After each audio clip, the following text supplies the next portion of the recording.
Hello and welcome to the weekend edition of E-Prime. I am Deidre. Now, Buju Banton is in high demand. The artist is expected to be released from prison later this year.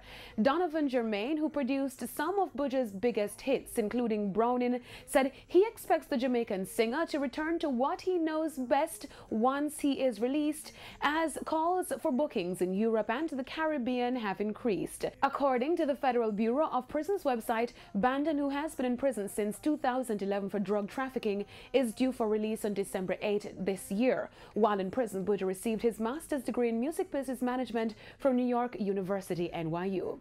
Thumbs up, Buju.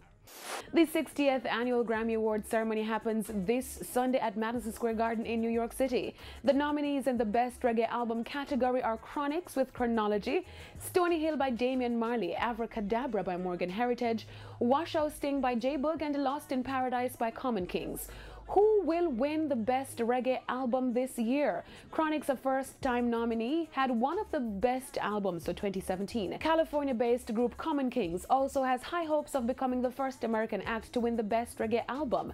Over 3 decades, the Grammys has honored excellence in the genre, awarding greats such as Jimmy Cliff, Bunny Wailer, Peter Tosh, Shabba Ranks, and Ziggy Marley. Best wishes to all the nominees.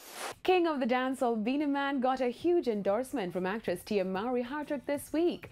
The American actress, best known for her role in the sitcom Sister Sister, uploaded a video on her Instagram page dancing to Beanie's smash hit Dude, a collaborative effort with Miss Thing. Mowry has a 4.5 million strong following on Instagram.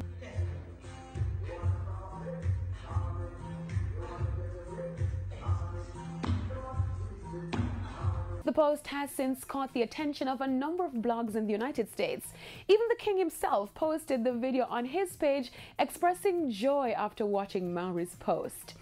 On the international scene, rappers Jay-Z, Nas, Diddy, and others are paying tribute to the Cleveland Cavaliers NBA star LeBron James for reaching a milestone 30,000 points.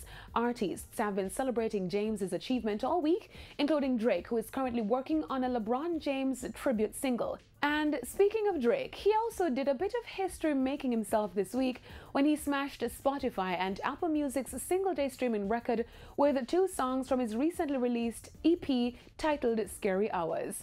And that's it for the weekend edition of E-Prime. I am Deidre, and thank you for watching. Have a nice weekend.